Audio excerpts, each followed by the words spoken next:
What is the emotion manufacturing and distribution industry? What is that? That's the entertainment business. That's what we're doing. We're not chasing trends. We're not making trends. We're not doing all those things that executives and critics and people would like us to think we're doing. We are trying to make people feel something, whether it's movies, television, anything. That's the goal. You're not educating people. You may do those things in addition to moving people, but your job as a screenwriter, and the screenwriters are the first filmmakers, your job is to make people feel something. So you're in the emotion manufacturing business and the distribution of that emotion. That's what we do. That's our job.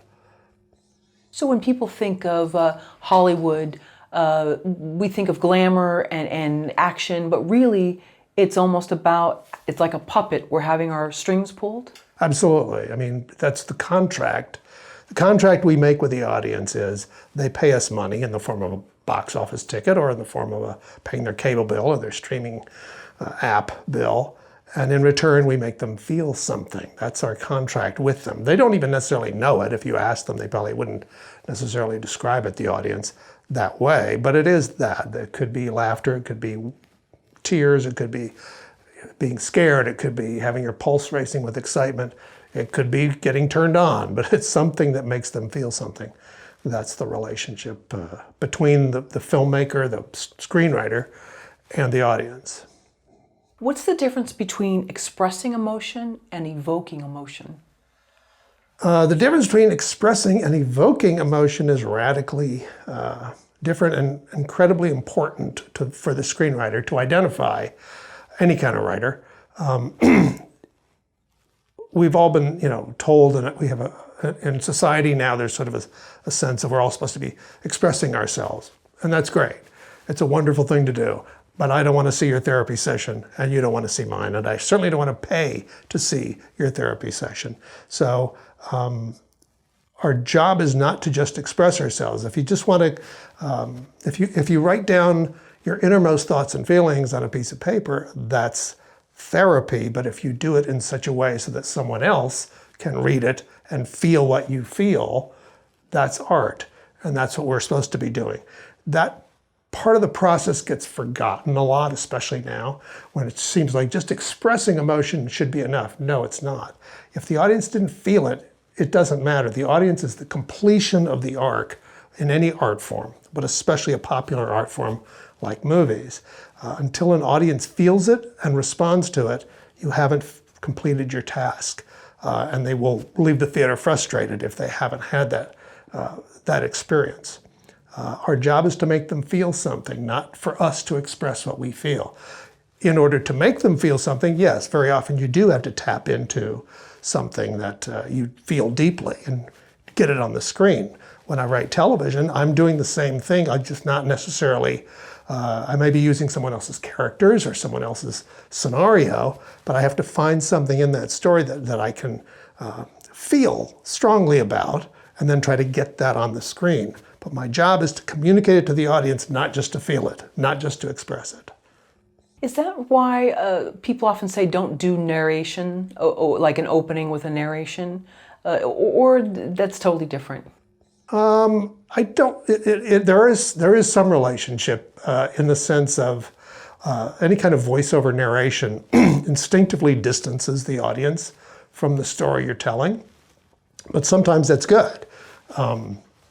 Some of the greatest movies ever made have voiceover narration as a part of them because it does distance the audience and tells the audience they're about to see something that's perhaps more important than they would have realized. I'm thinking about the opening of Network, for example, which has an omniscient narrator at the beginning and at the end and occasionally throughout the story.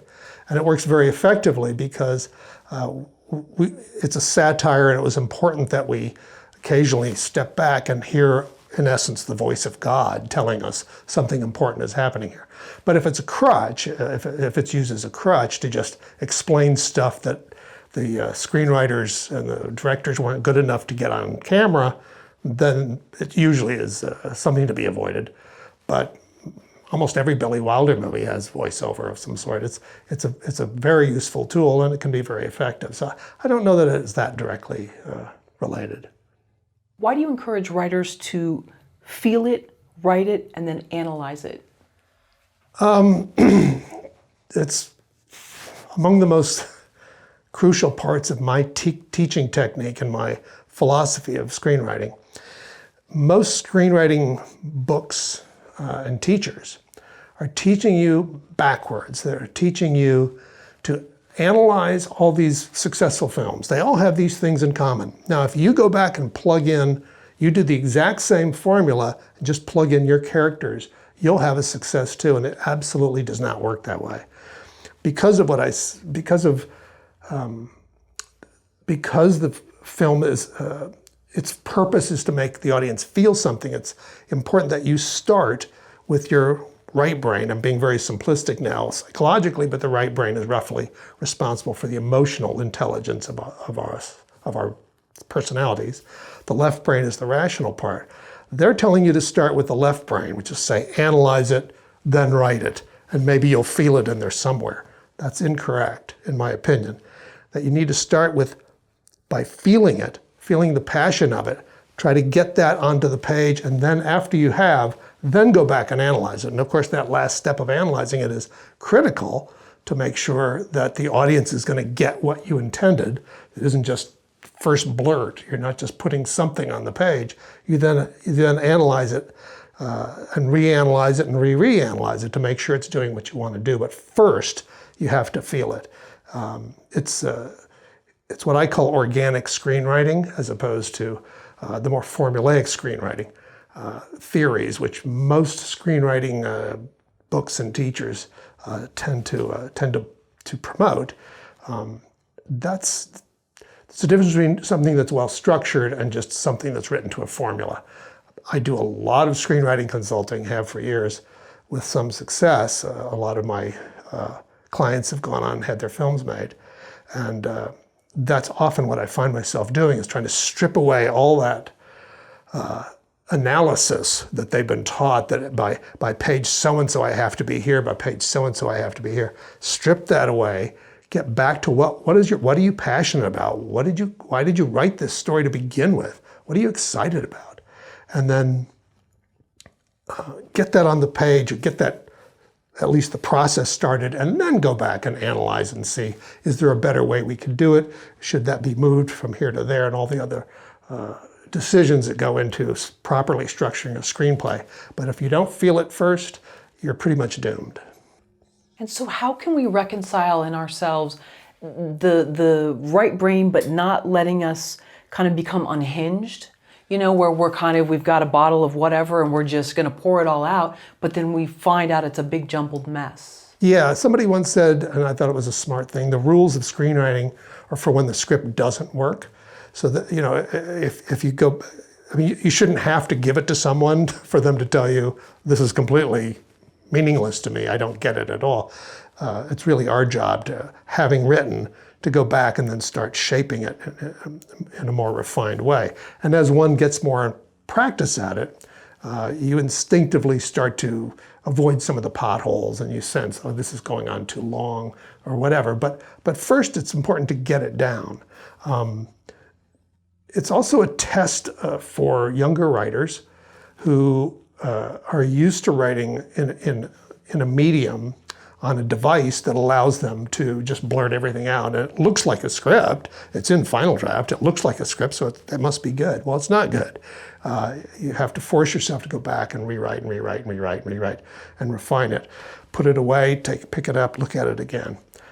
This is all presupposing, of course, that before you start writing dialogue and scenes, first it has to be properly structured. So that first, most of the projects that, whether it's in movies or television, most of our time is spent in structuring the story properly, not just blurting out dialogue. The dialogue is the easy part. So once it's properly structured, then you're usually not going to go too far afield. But even that theory of writing from passion applies to the structuring of the story as well. You want to picture it in your head and get the thing structured in a way in which the passion of your idea first and foremost comes through. That's the most important thing. Without that, you're just writing another screenplay that will disappear with all the thousands and thousands of other mediocre screenplays. You've said you've written everything you possibly can for money. I'm curious, what's the difference between writing for money and not writing for money? Well, that's a great question. The difference between writing for money and not writing for money is more than just being a mercenary. I'm a working writer, which means I make a living, or have made a living for 45 years writing. Other than teaching, I don't have a day job. I never have since I sold my first script. So I have to write what sells. I have to write what people are paying money for. So that means I'm often writing something that isn't my first choice. I spent the last 20 years to a large degree writing children's animation. Well, I wouldn't have chosen to write children's animation, but it's what was paying. So I learned how to do it, and I've enjoyed it and have done some very good work doing that. So that's one distinction, is I write my own projects separately, not for money. I'll write spec scripts, continue to do it, always have. Sometimes they sell, sometimes they don't. Probably more often than not, spec scripts don't sell, but that's me. That's me putting my best work into the world. But when I write for money, I'm trying to execute someone else's vision as well as I possibly can. That's the one distinction, but it's not quite as cold-blooded as all that, because when you write for money, that means you're writing for a form that the producer thinks will get that money back, the money he's put into it plus more, plus a profit. By definition, that means you're writing for an audience. There have to be people out there who are going to watch this. And that's great training, because left to their own devices, all writers are going to tend to get lost in their own head and just write what they want to write. And that's fine, but they're often disconnect from the audience if you haven't had the experience of watching an audience see your work. I've been lucky enough to have that experience hundreds of times, and it's been good for me to see what audiences like, what the audiences don't like, what they respond to, what they don't respond to, how they respond. Is great training, and I wish every writer could have that experience. I have friends who are major screenwriters, but they may have only had 4 or 5 movies made in their entire 20, 30 years. And even then, very often it wasn't really their movie. Somebody rewrote it, or the director changed it, and so they have a limited amount of experience seeing an audience respond to their work. And because I have had that experience, because I've written for money on TV shows or TV movies or movies, but because audiences responded to it, and I was in my job, my paycheck depended on me satisfying those audiences. Because of that, I've been more in touch with the audience than most screenwriters probably are. I'm curious, do you recall any interesting sort of conversations where you've actually sat in and heard positive and negative, and how that changed you or affected further storytelling? Positive and negative from the audience, you mean? Right. If you've been sort of a fly on the wall. Yeah, for sure. In terms of, I spent much of my career, early in my career, it's about 20 years, doing multi-camera sitcoms. And I don't know if that's a common term everybody knows, but multi-camera sitcoms are shot with 4 cameras on a soundstage, like Friends or Frasier or Everybody Loves Raymond, that kind of thing. And there's an audience behind those cameras responding to the scenes as if they were a play. They're performed like a play, scene by scene. Well, because of that, 20 years, 22 episodes a season, that's a lot of episodes that I either wrote or co-wrote or worked on, seeing an audience respond. And so, especially in comedy, what you're looking for is that verbal reaction, a laugh. If you get a laugh, it's great. If you don't, it's usually not good. So in terms of that, very often I'm constantly adjusting. We might adjust between takes. Very often when a typical multi-camera sitcom, you do 2 takes usually, sometimes 3, but usually 2 takes of a scene.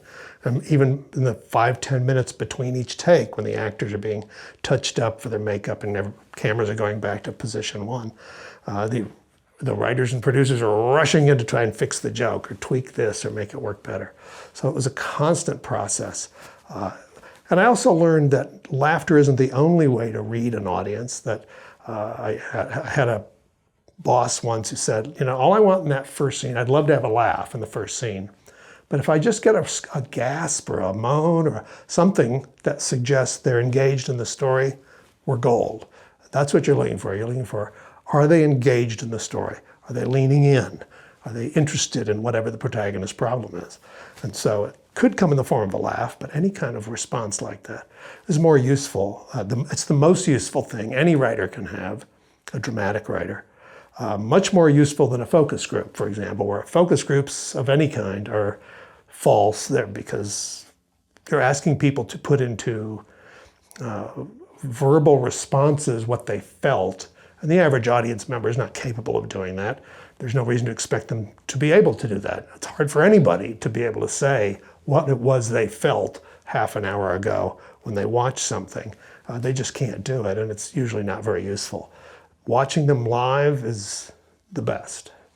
Andy, you recently started a YouTube channel, and it's The Go Draft by Andy Guerdat. You say the world doesn't need more screenwriters, it needs better movies? Yeah, that's part of my philosophy for doing it in the first place. I'm not selling a book, I'm not selling a seat in a seminar. I just want to see better movies.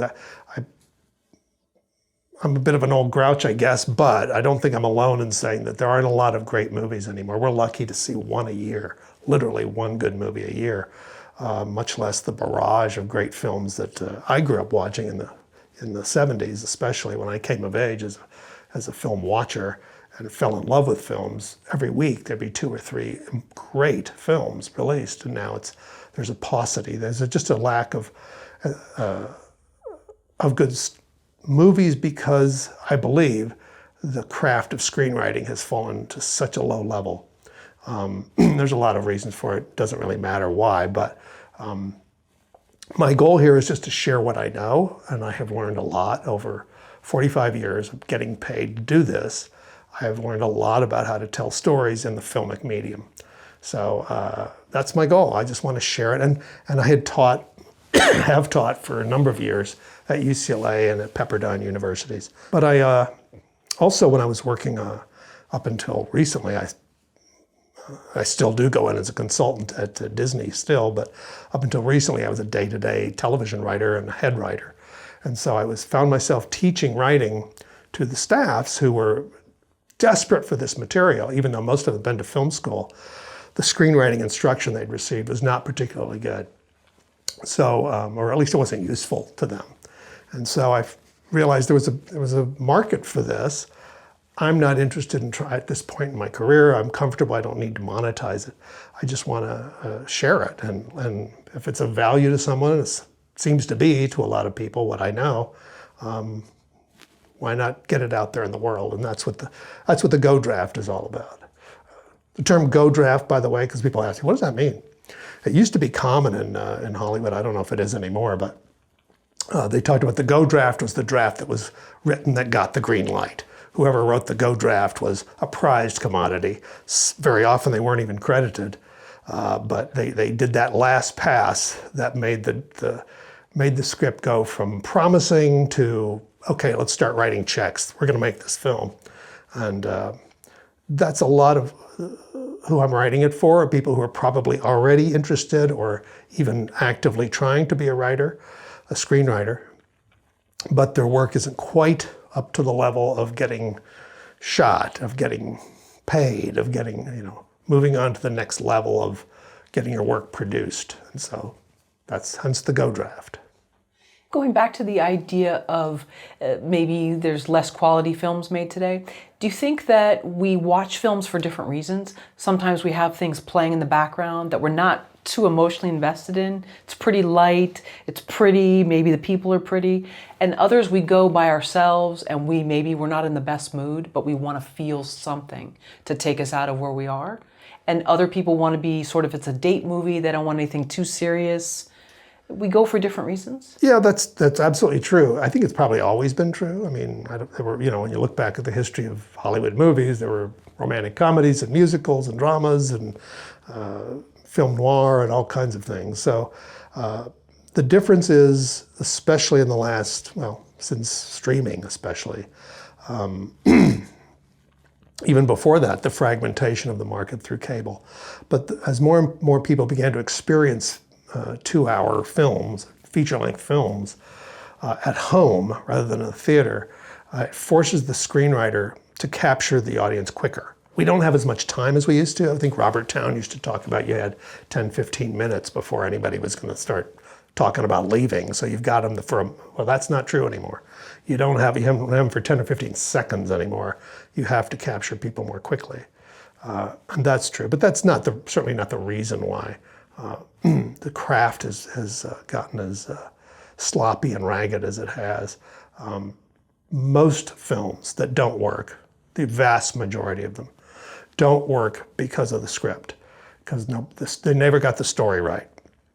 Or maybe they did get the story right, but then producers and stars and other directors started monkeying with it and pulled it out of shape. Very rarely are films failures because they're poorly directed, or because it's not shot well, or because the costumes are wrong, or even if the casting is wrong. It certainly can affect how effective they are.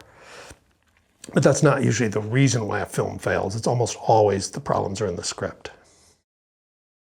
Can we talk about that little spark of an idea you had, I believe it was in your hometown in Alabama, before you came to LA? What was that like? Well, it's the feeling that every writer should have when they think of an idea. In my case, I couldn't even, I think back on it now and I don't know why it came to me or why I felt like why it got me jazzed. But for some reason I had an image in my head when I was very young and thinking I was loving movies, but I wasn't quite sure if I had a place in the movie and television industry. But I had an idea. It just occurred to me, wouldn't it be cool if there was this married couple, upscale married couple in a beautiful home. They're both attractive, well-dressed.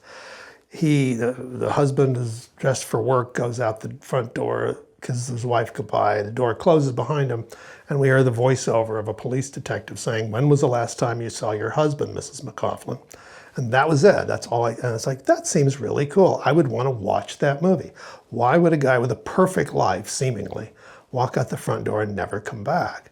And from that, I built this detective story, which was called Fourth Story eventually, and structured it out. I didn't know what I was doing, but I had seen a lot of movies, and I sort of cobbled together what seemed like a cool detective story, and I eventually wrote it.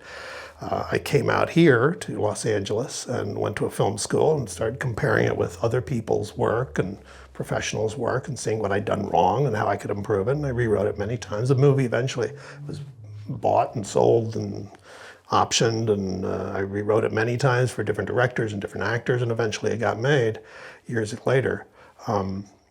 But it all started with that spark. And that's true of every great film. Every great film, somebody's has a little glimmer, just a spark. Sometimes they'll share it with us, the writer.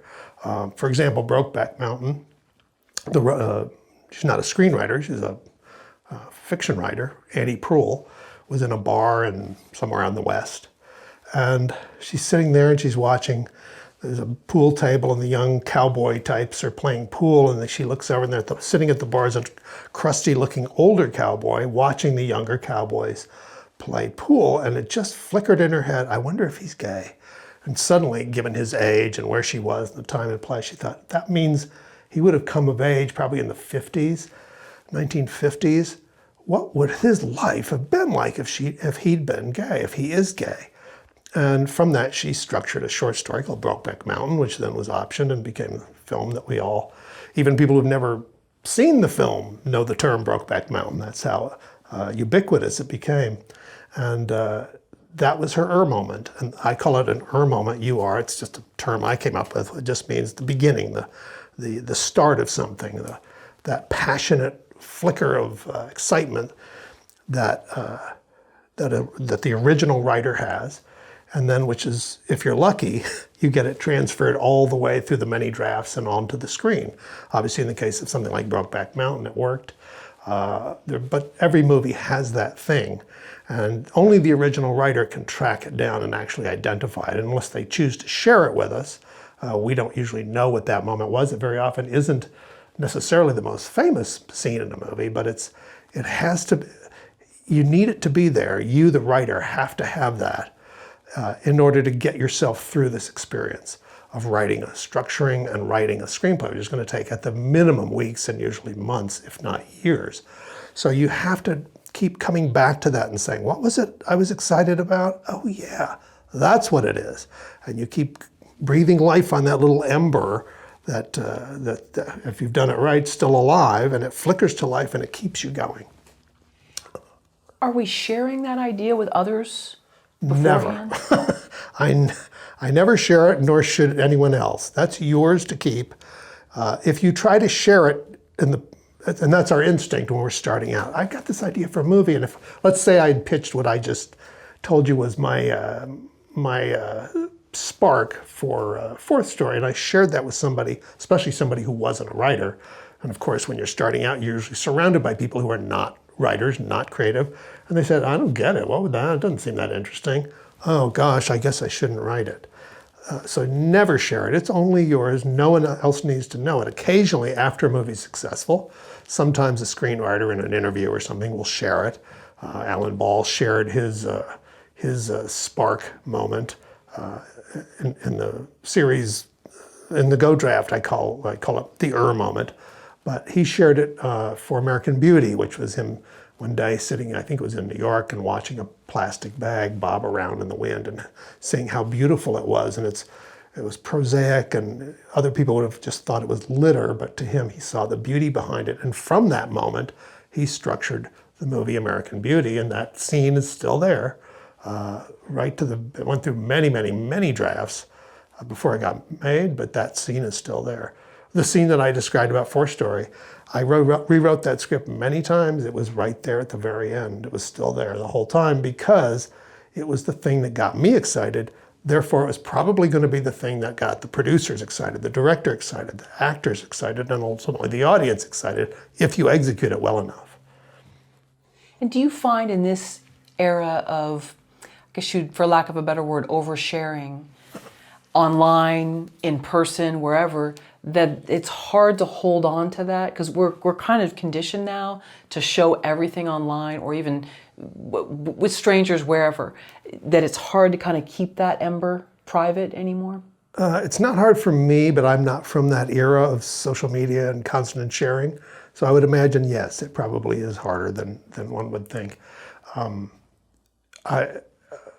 One piece of advice is to never share anything about your work with anybody until, unless it's a close personal friend, and preferably a close personal friend who is a writer or an artist. But it's best not to share anything with anybody unless it's in some sort of professional condition. So that's to say, if somebody says, give me a log line for the movie you're working on, don't just blurt something out.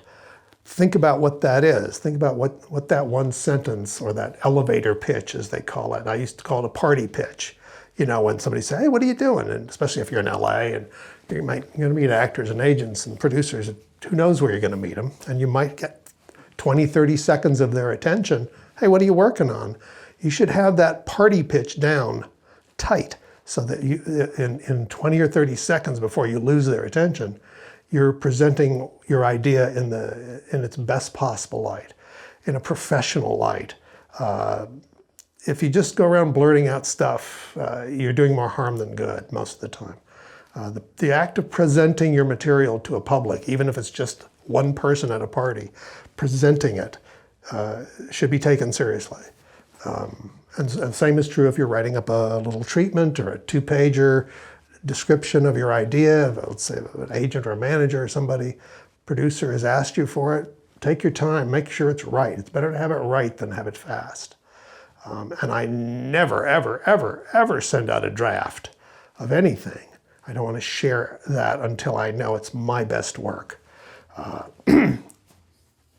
The test I used to use, and still do, and advise other people to do, when you've gotten your draft to a place where you think it's showable, shareable, stop for a moment and picture, what if I send this out to whoever my contact list is, and it comes back a negative response, and people say, I don't get it, I don't like it. How would you feel? Would you feel, obviously you'd be disappointed, but would you feel disappointed and kicking yourself? I knew I should have not done another pass. Oh God, why didn't I take a little more time with that?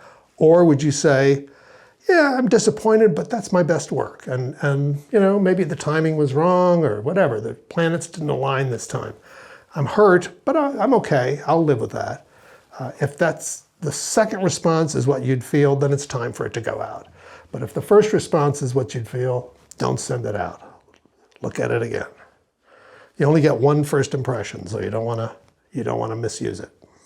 And first impression too with the party pitch, even Absolutely. if you're at a friend's Same barbecue. thing. Yeah. Yeah, you can't go back and say, oh, wait a minute. What I really meant was you've lost them already. You get one shot. So, and if you don't have it yet, then just say, oh, I'm working on a movie script. Maybe I'll, can I call you later and tell you about it? But there's other ways to do it. But don't present it until it's ready to be presented. Or better yet, don't go to a party unless you already have that in your head. If anybody asks me, this is what I'm going to say, and think about it. So it's as tight and as hooky as possible, so that it makes them want to say, oh, that sounds kind of interesting. When you're done with it, give me a ringle. Give me a jingle. I'd like to talk about it more. That's what you really are going for in those moments. And those moments happen more often than you might think, which is one of the reasons why most people have to move to Los Angeles to break in, because it's hard to do that if you're living in Birmingham, Alabama. What does conflict mean to you? In film, it means something different than it does in life, but conflict is critical when you're trying to write dramatic fiction, because it exposes the character's truth. If for example, let's say my goal is to dramatize for the audience that a woman loves her son, her young son. Now I could show them walking down the street together, and they could, I love you, honey. I love you too, mommy. Well, I guess I've done it. I've communicated the information. But if I have them walking down the street, they stop for a moment. She stops to chat with the passerby, and the little boy, she looks around and he's suddenly gone, and she's frantic, and she starts rushing from store to store to see if anybody's seen her son, and yelling, and pulls out her phone to dial 911, and she's bursting into tears as she tries to explain. And then she looks up and she sees him standing at a toy store window, staring in at the toys, and then she rushes up and hugs him. Now I have dramatized how much she loves him. I have shown it. I have made the audience feel that she loves him. If I simply say it, I've communicated the information in a way, but I haven't made the audience feel that information, and that's my job as a screenwriter, as a storyteller, again, is to make the audience feel something. That's the contract we made. So that's the distinction. The distinction is conflict. I created a conflict of the child being missing. Without that conflict, it's just people talking. This is something you see a lot of now, because so many people are writing films. I want to say it's for the wrong reasons, but it's probably, they don't truly understand what film is, fiction film is, and so they're not thinking about communicating the emotion of the scene. They're just trying to communicate some sort of information. You'll see that in a lot of films that are very well-intentioned. They have noble subject matter. They may be about an issue or a person, a historical figure, and we want to show them in their best light, and we don't want to show any conflict. We don't want to have them be conflicted either internally or externally. I saw this to some degree just recently in the movie Rustin, which was a Netflix movie. I think it was on Netflix. It's produced by Barack and Michelle Obama. It's about a historical character, a civil rights leader. Okay, and he had a fascinating life. He was obviously a fascinating person. But having read a little bit about him since the movie, I realized they ducked and dodged a lot of the conflicts that occurred in his life, particularly conflicts he had with Malcolm X, because obviously they didn't feel it would be politically correct to show them, even though that's what the audience wants to see. As a storyteller, you have to lean into conflict. You want to make your characters go toward conflict rather than away from it. I say make them, I don't mean that the character has to take steps that are deliberately self-destructive. I mean, you want to construct the story so that it moves into the darkest, deepest, most powerful conflicts possible, because that's what the audience wants to see. Otherwise, what are we doing here? We should just do a documentary or write an article about him as opposed to dramatizing his life.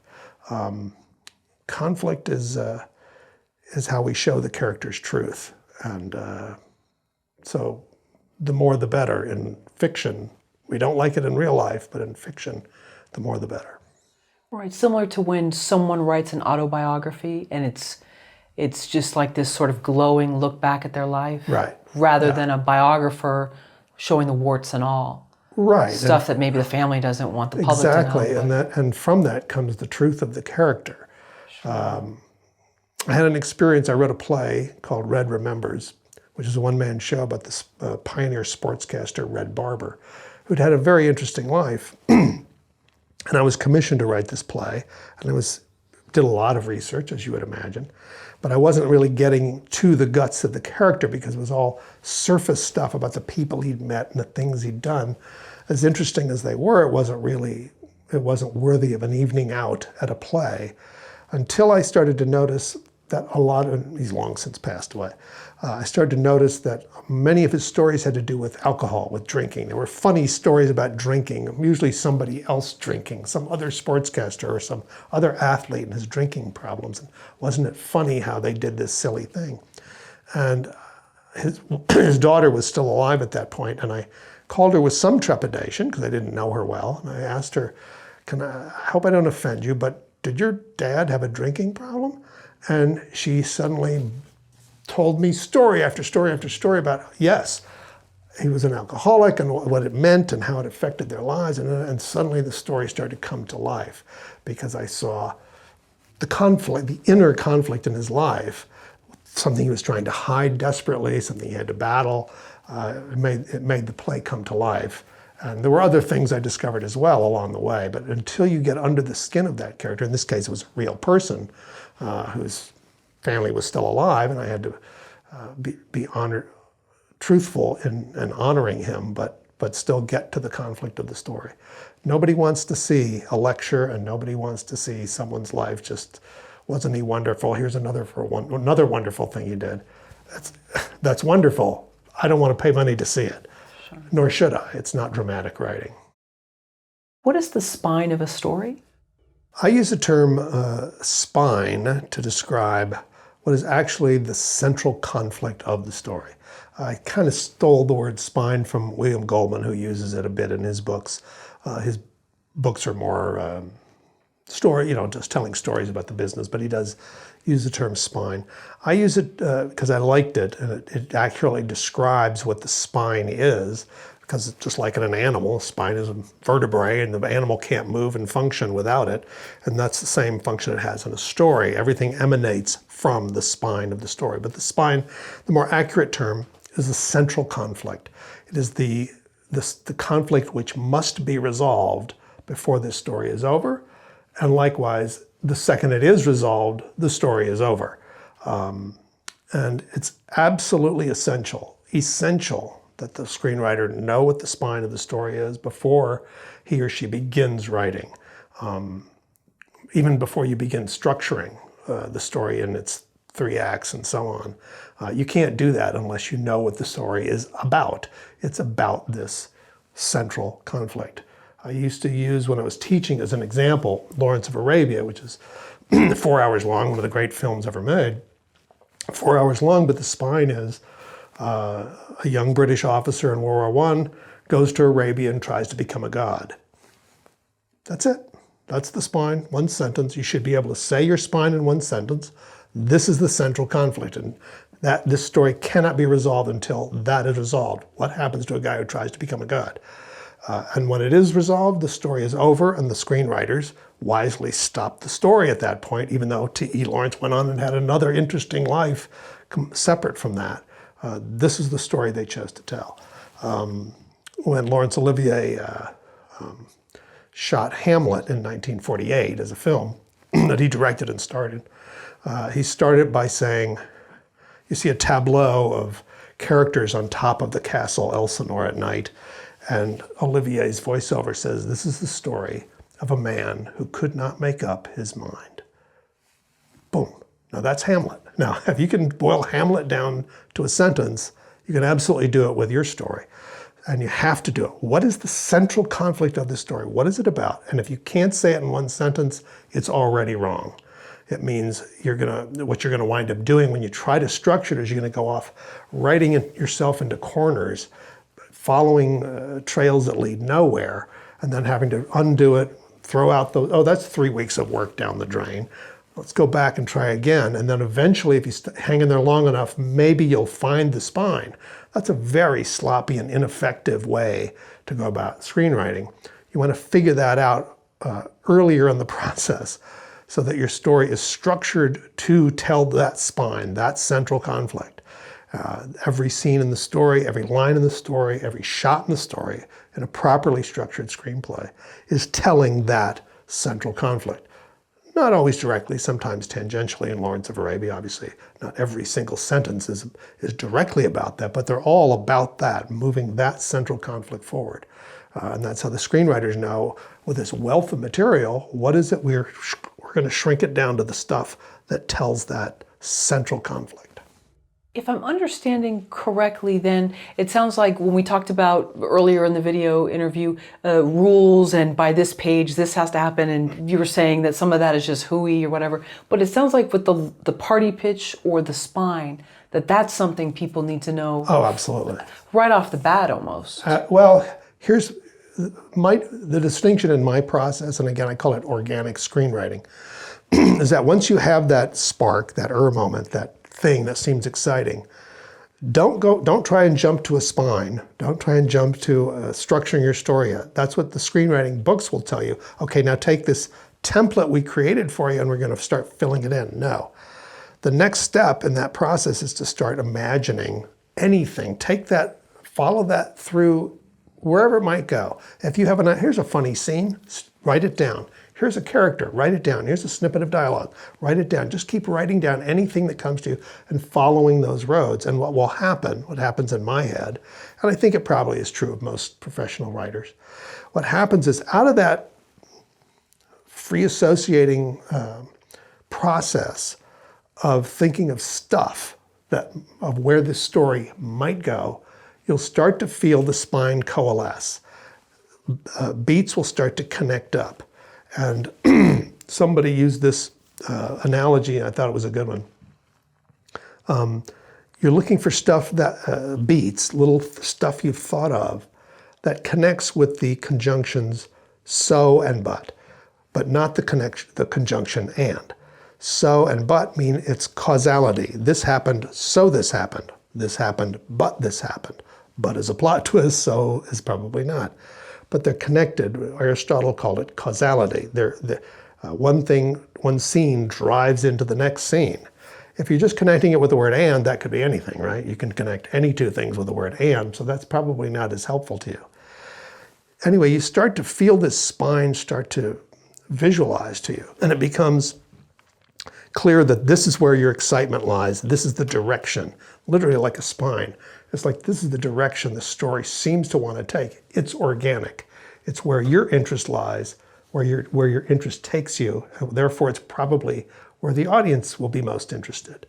And then that's not the end of the process, but that is where you start to see it, and now you start to refine that into a spine, literally one sentence that you are comfortable with saying, this is the story I wish to tell. This is the conflict and then you do write that down. You write that down, stick it on your computer, because you don't ever want to get away from that spine.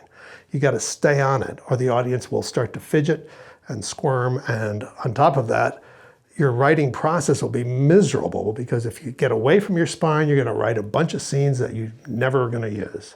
And that's the steps that I use, and I advise other people to do it.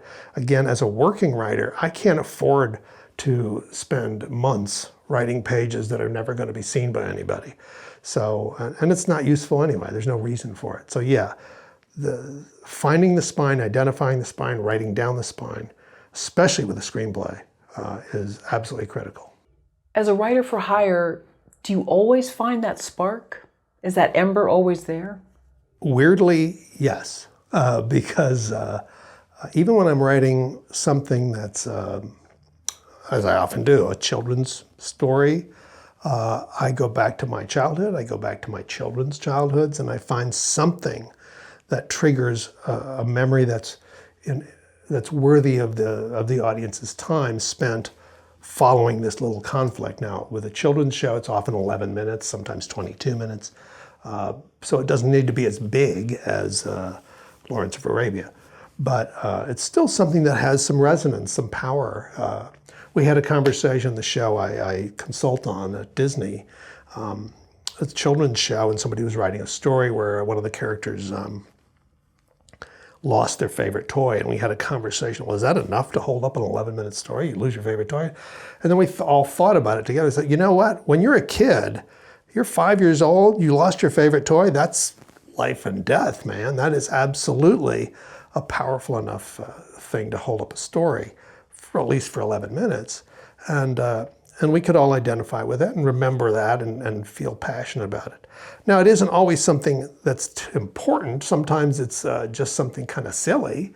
And sometimes if the show, and sometimes I do write shows that are just kind of goofy, then I'm looking for a different kind of inspiration. It may not be dramatic in the tragic in that sense. It was maybe just more goofy and funny and weird. But that too is a form of inspiration. But I don't have any problem doing it. I can't think of any shows that I've ever written on where I felt absolutely nothing when I was writing. And I think if I had ever experienced that, I would have just quit. I would have said, okay, I'm not doing this. You can always find something that's kind of fun and goofy and inspirational, exciting about a given story. And that's the task. That's part of the job. And I enjoy that part of the job. What if a writer cannot boil their story down to one sentence? My advice is, and I have given this advice to many of my students and private clients, stop. Stop right there. If you can't do it, it means you're not focused on, you haven't identified the central conflict. That's why I like using spine or central conflict as opposed to, say, logline or premise, which are the probably more common terms. But when you say logline or premise, that conjures up more of an image of how you're trying to boil down the plot. I don't care about the plot yet. The plot is not what's important. The plot is merely a device that we use to tell the story being the emotional through line of the story. That's the part that the audience engages with. Well, if you can't do it, then the audience is probably not going to get engaged either. There's no reason to expect them to. And the reason why people have trouble boiling it down is because of that, because they're trying to put the plot in the one sentence. Doesn't matter what the plot is. It's what is the emotional conflict, the through line that's going to hold up this story. One of my favorite movies of the past 20 years, 15, whatever it's been, is Michael Clayton, which is a beautifully written screenplay by Tony Gilroy. And Michael Clayton goes through all kinds of things. I mean, he's in debt to the mob, and he's a bad marriage, and his brother hates him, and he's a compulsive gambler, just one thing after another. But that's not the spine of the story. That's not the central conflict of the story. The central conflict of the story is some version of this. Michael Clayton is a sleazy attorney, corporate attorney, who has to decide how immoral is he willing to be when he has a client who starts killing people. That's the central conflict. And the central conflict is ended at the climax of the story when he's confronted the villainous executive, and she recorded her confessing to the murder accidentally, unwittingly rather, and he's recorded it for the cops, which means he's going to lose a lot of money and probably be in trouble with a lot of people. But he's done it because that's as far as he'll go. That's where he drew the line. And one of the big corporate person says, "Who are you?" And he says, "I'm Shiva, the god of death," which is a callback to an earlier line, but it just means that's it. That's where I draw the line. Story's over. And the movie ends within 20 seconds of that, 30 seconds of that. The conflict is over. You never do figure out the rest of his Problems are still there, but it doesn't matter. The central conflict has been resolved. So if you're having trouble boiling it down to one sentence, it's usually because you haven't figured out what the central conflict is. What is the emotional through line of this story? You're trying to put plot in there, which is not relevant. What are the 3 most important words for every screenwriter? What happens next? For every storyteller, what happens next? If the audience stops asking those 3 words, that 3-word question, you are dead. You're dead in the water. It's surprising how often it happens that they do stop that, and often it's because they're ahead of the story. Usually it's because they're ahead of the story, and the reason they're ahead of the story often is because the screenwriter has been following a template that tells them, I have to be here by page so-and-so, I have to be here by page so-and-so. The character must always do this, the villain must always do that. And the audience instinctively knows it. They've seen the movies, they've seen, most people by the time they're in their 20s have seen hundreds, if not thousands of movies, or certainly thousands of TV shows. So they start to instinctively know when you're following a formula, when the story is not surprising and delighting and amazing and interesting. And they know it, and so they stop asking what happens next because they know what happens next. We've all had that experience where you're sitting in a movie theater and you see oh God, here comes the part where the protagonist's best friend is going to get killed so that he's motivated to want to exact revenge, and then you see it happen. Or some other plot turn. Oh God, here comes the part where and the audience is instinctively feeling let down, and they stop asking the question. We know what happens next. I don't care anymore. That's when you've lost them forever. And at that point, it's almost impossible to get them back. By the way, it's harder to get an audience back than it is to win them over in the first place. It's like trying to win back, an ex-wife or something. They already know you're probably, I'm not going back down that road.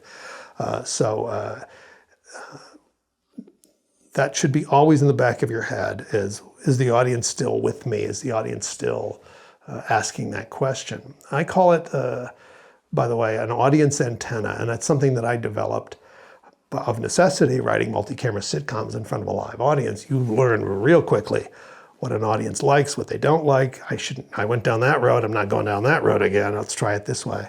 And you just start to feel, it's like a tuning fork, where I'm instinctively sensing if I do this, the audience's response will be that. And the better your audience antenna is, the more accurate it is, the better your work is going to be. Much of the difficulty that people have when they're trying to write is that they haven't had an opportunity, as I did, to develop that, to be forced to develop it, and so they don't.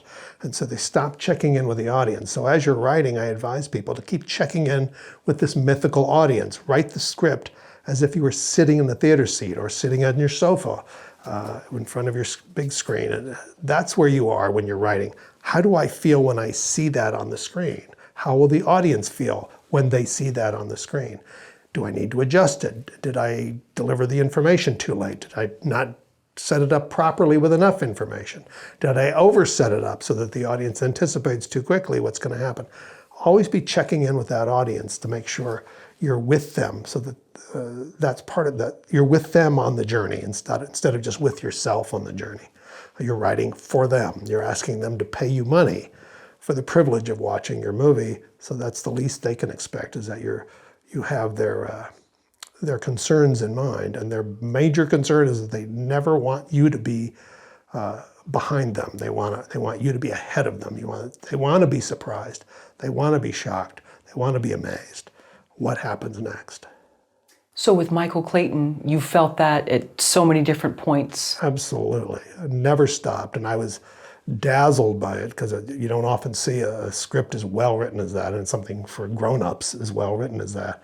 I never knew where the story was going to go. I had no idea. And it was but everything made sense, but the screenwriter was always one step ahead of me. One step ahead of me. Great writers do that instinctively. They're checking in with that audience all the time. How can we add suspense to a story but not confuse the viewer or the reader? Well, that's that's a major question. that everybody has to confront. And one of the things you need to do is to make sure you're clear, you the writer, are clear on what it is you want the audience to feel. Again, the audience antenna, your audience antenna. Do I want them to feel shocked? Do I want them to feel suspense? Do I want them to laugh? Do I want them to feel tragedy?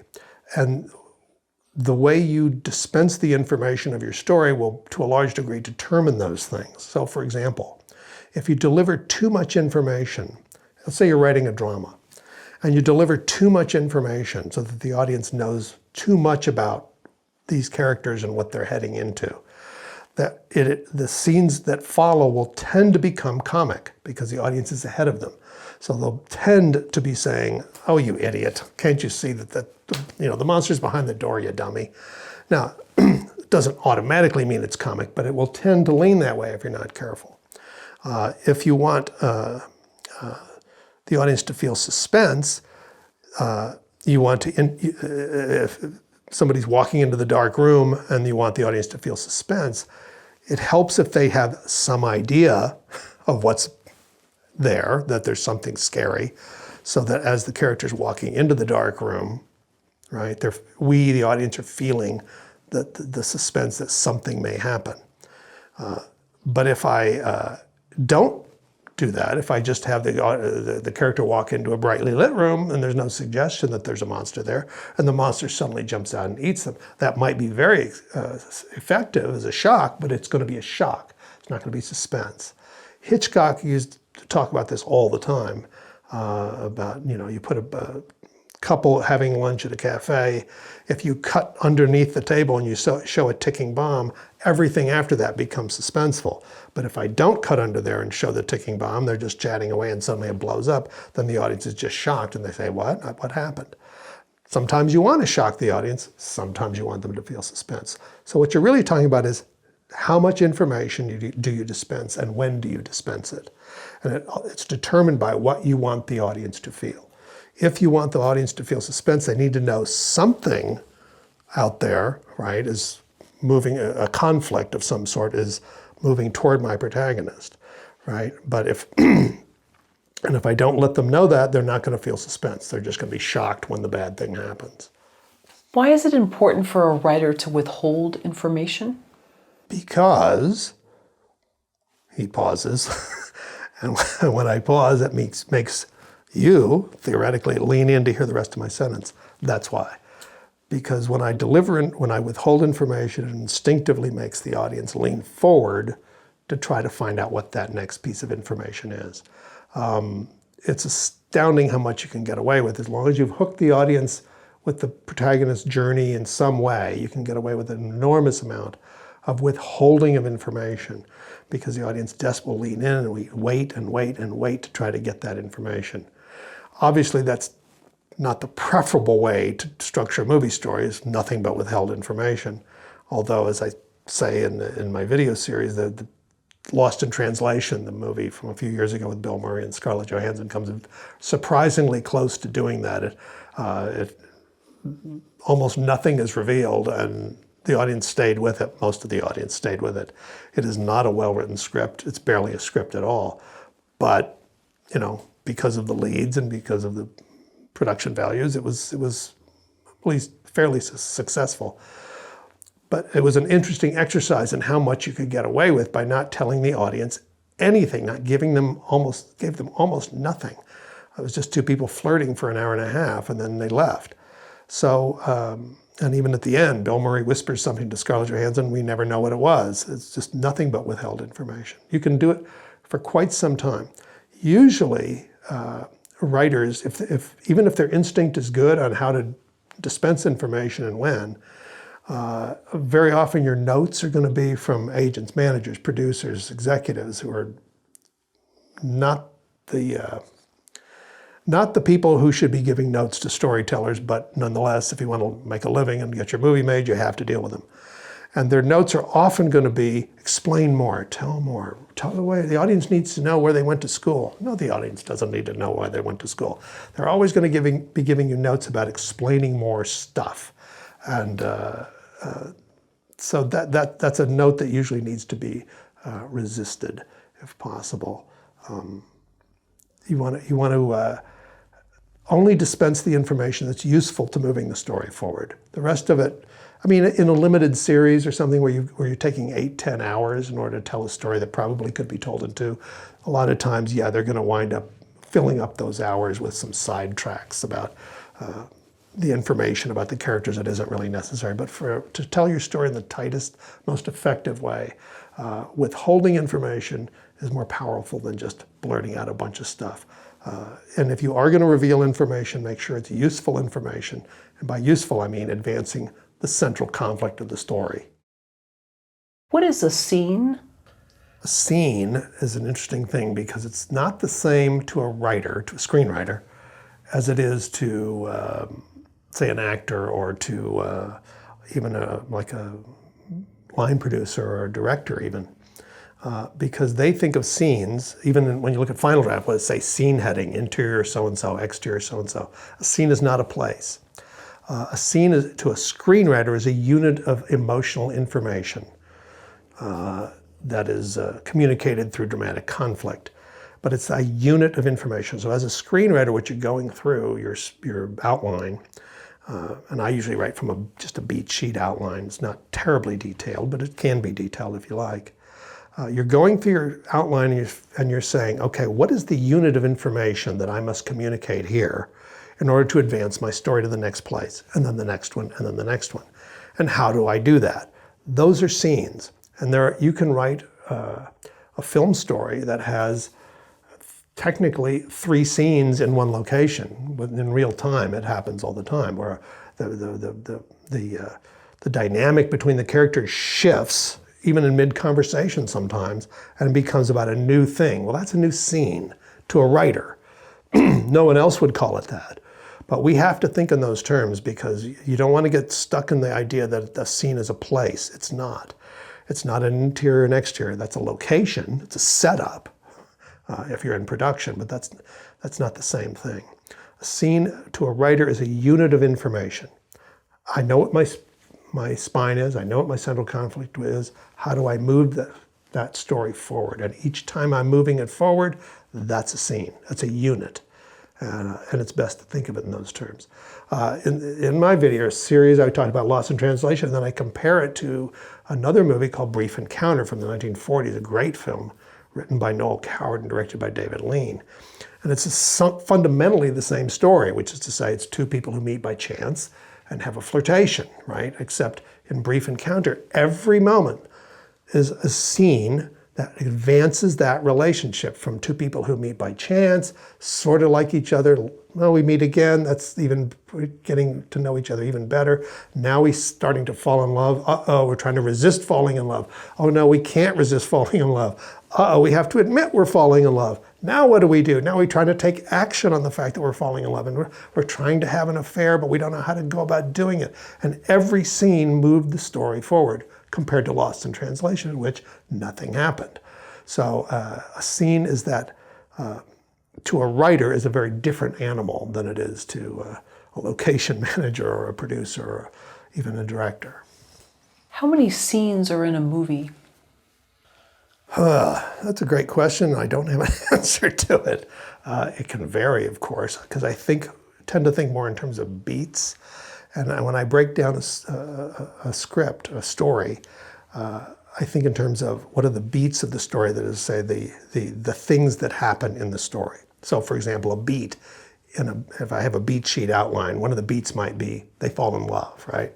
But it might take me 5 scenes to execute that beat, depending on how important that is in my overall story. So I don't know that I'm even resistant to putting a number on it. But I would say in a typical 2-hour movie, I usually wind up, if I take the time to do it, there's probably 30 to 50 beats in that movie, usually, which might translate into 50 to 70 scenes. But I'm reluctant to put a number on it because I don't think a writer should be thinking in those terms of I've got too many. You use as many as you need to tell your story, to take the conflict, to its central conflict, to its resolution.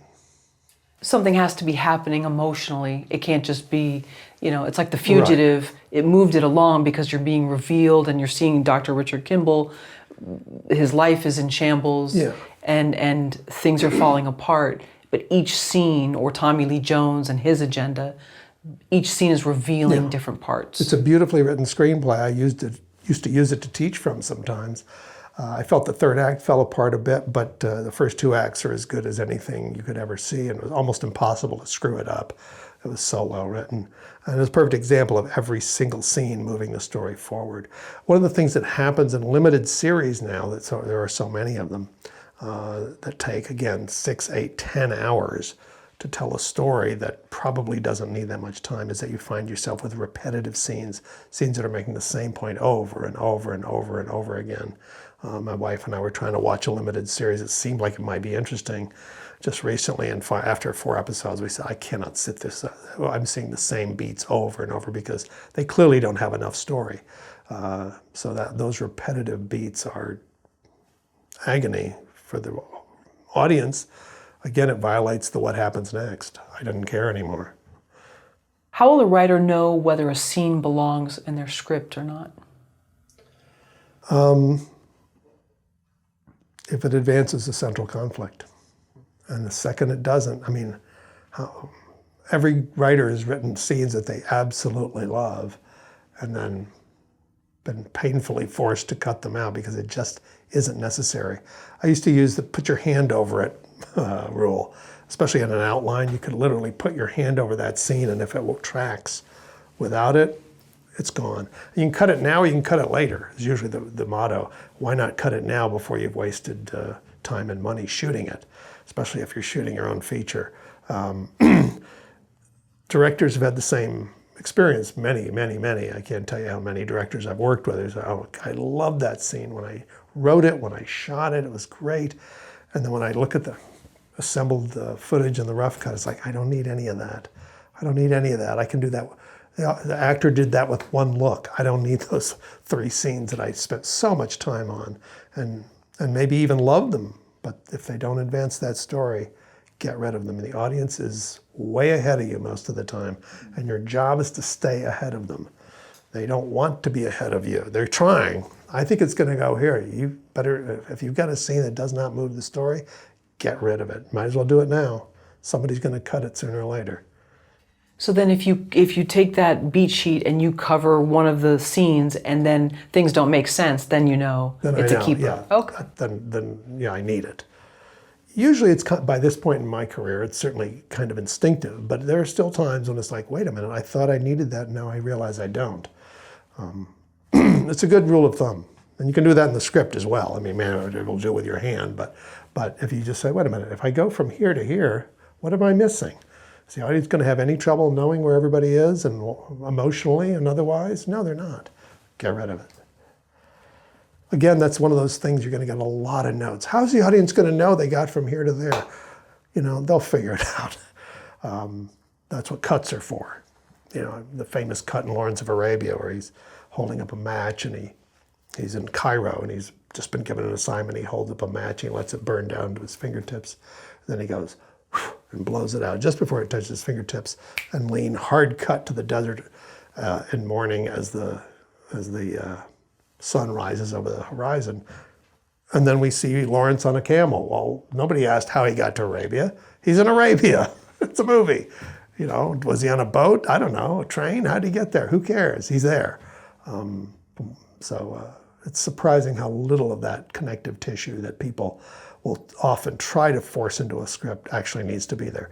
If the only information in a scene is non-emotional, that is to say, if it's just data, it's that the scene is there only to explain where this guy went to school. It's only there to explain that he that he used to be a spy. That's just data. You can weave that in somewhere else. That's backstory. If there is no emotional reason for the scene, get rid of it. Sure, I'm thinking of the girl with the dragon tattoo. Okay. Because there's a lot of, her job is sort of this, investigator, sort of online. But there's a lot of data that's she presents to this magazine editor. Right. And that is her job to monitor different people.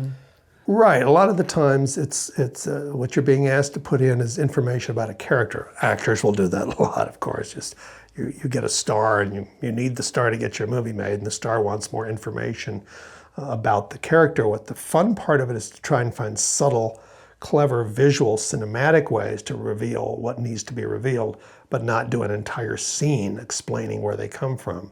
Sometimes there's no choice, but even then you want to cover your tracks and try to make it feel as much as possible as if the story's moving forward as we're learning that information. That's exposition, that's not a scene. When you're just learning information about someone as opposed to emotional information. How much importance should a writer place on dialogue? A lot and a little.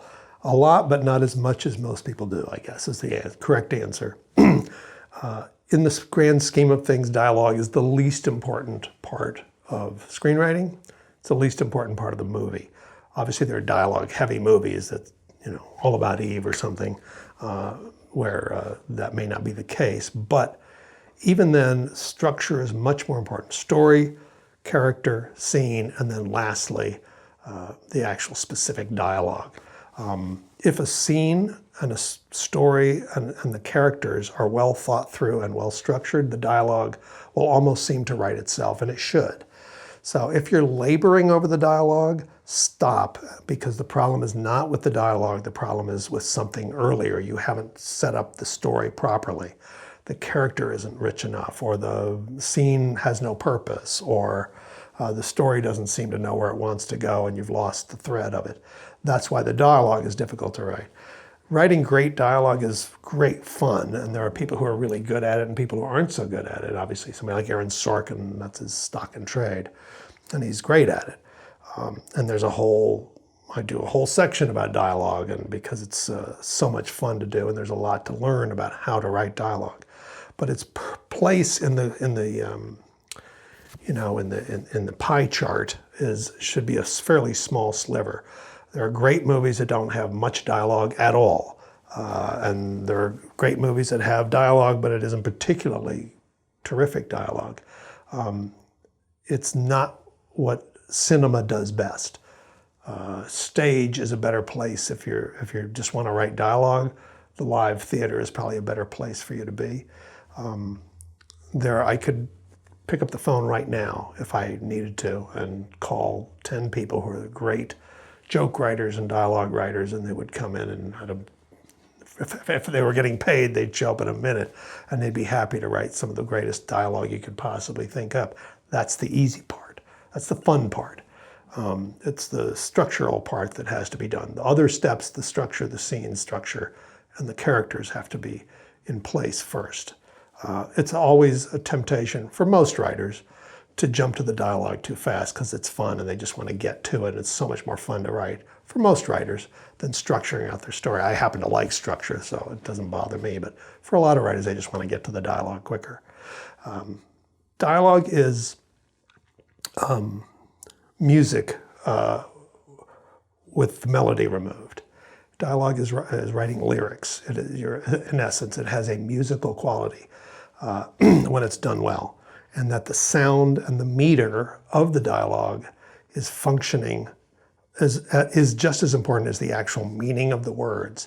The words you choose and the order you choose to put them in the actors' mouths is just as important in terms of their sound and their meter as it is in terms of the actual technical dictionary definition of the words. Because what you're trying to communicate to the audience is the emotion of the scene. It's not about delivering technical information. Dialogue is not particularly good at that. You can have characters talk about stuff that's technical, and the audience just goes in one ear and out the other because the audience isn't interested. They're just focused on the emotion of the story. So time spent trying to deliver exposition through dialogue is mostly time wasted. Obviously, some of it is necessary. Sometimes it's the only way to communicate things is through dialogue.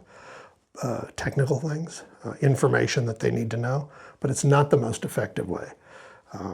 I used to say, like sometimes when I was teaching, I'd say, okay, probably everybody's seen Ocean's 11. Yeah, I've seen Ocean's 11. I'd say, well, what's Brad Pitt's name? What? Nobody can remember. Because it's, maybe if you've seen it over and over and over and you love the movie, you remember. But it's probably said, who knows, 30 times in the movie? Nobody remembers. It doesn't matter. It's not important. We're not focused on that. So that kind of technical stuff, and anything scientific or technical that's in dialogue, the audience doesn't even hear it. They just hear blah, blah, blah, blah, blah, blah, blah, blah, blah. But a name like Kaiser Sose, we're going to remember because the story hinges on that. And of course, it was repeated many times, and it's a distinctive name. But it also had a meaning. We had an emotional investment in who is Kaiser Sose. How do you work with your students on dialogue? Well, you do it by saying it aloud, because again, it's music. So it'd be like trying to teach. It's the hardest part to teach, because it's like teaching music. Some people have an ear and some people don't. You can you can help people, guide people to do it better. But I usually show a lot of clips, and I show clips from different great dialogue writers. Sometimes people that haven't, younger students don't know of or haven't seen the films. So I'll show them, of course, Aaron Sorkin scenes. I show them a lot of Patty Chayefsky scenes. He writes dialogue in a very different way. Robert Bolt was a great dialogue writer with a lot of techniques you can use. But because it's music, it would be like trying to teach music without ever having heard, music played. How do you describe it? And I do exercises with them to take a line that's, especially in comedy, a line that doesn't seem particularly funny and find a way to say it so it is, or a line that isn't as funny as it ought to be, but you can say it so it is. I used to use it as an example, a line from Hamlet, of all things. And there's a line in Act 1 where Horatio's come to visit Hamlet, whose mother has just gotten remarried soon after his father died. And his friend Horatio comes to see him. And Hamlet says something to the effect of, he says, "Oh, you're here. Why did you come here?" And Horatio says, "Oh, I came for your father's funeral." And Hamlet says, "No, I think you came for my mother's wedding." And Horatio says, "Indeed, my lord, it followed hard upon." And Hamlet says, thrift, Horatio, the funeral meats did coldly furnish forth the wedding table." Now that's a great joke in Elizabethan England, but the wording is designed for an Elizabethan audience. So Elizabethan audiences roll on the floor with that line. We have to take a moment and decipher it, because the dialogue, the rhythm and the meter is alien to our ear. We have to actually decipher it. They didn't have to. So we would do an exercise. We would then take that line and the meaning of the line, thrift, Horatio, the funeral meats did coldly furnish forth the wedding table. What he meant was, in modern language, they were just trying to save money. They could reuse the same deli platter. Now that's the way we would say it to a modern audience. The guts of the joke are the same, but the dialogue would have to change for a modern ear to hear it and understand what it meant and possibly even laugh at it.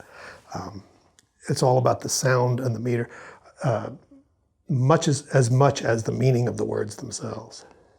Whereas something like Howard's End, I think it was enough where all audiences could figure out the meaning of certain things. It wasn't so sort of far out. I think it was around the 1800s. The movie was supposed to take place. Howard's End, I believe, is around the turn of the century. Okay. I believe. Okay. Maybe a little before that. Yeah, that's about the outside edge where English is still. You could honor the actual sound of the way English was spoken and expect a modern audience to understand it without a little help. Otherwise, you have to start cheating a little bit. You're always writing for a contemporary audience. You're always writing for the audience that exists now. You're not, even if you set something in, Elizabethan England, you don't write it for an Elizabethan audience. You have to write it for now. And so it means you have to choose your words carefully and adjust them slightly. You're not going to use some of the more arcane words and references that a modern ear wouldn't hear. It's interesting when Kenneth Branagh made Hamlet, in, it was about 20 years ago now, I guess. And he chose to set it in the 1800s, even though Hamlet itself was written in the early 1600s and set long before that.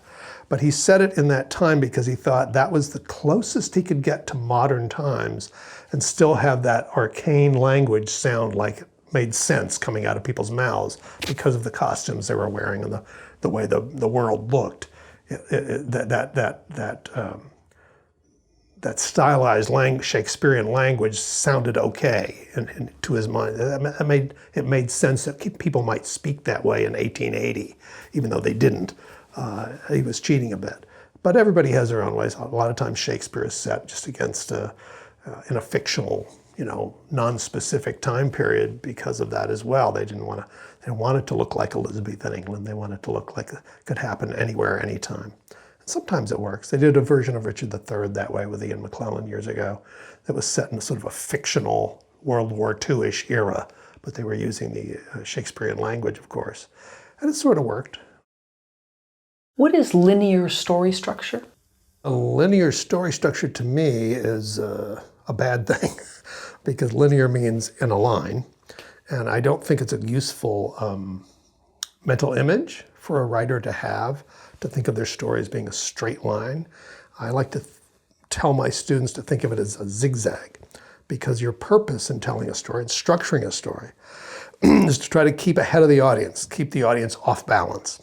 And I tell them to think of themselves, picture it as being more like you're like a broken field runner in a football game and you're trying to elude tacklers. You're trying to stay ahead of them, right? You're trying to zigzag.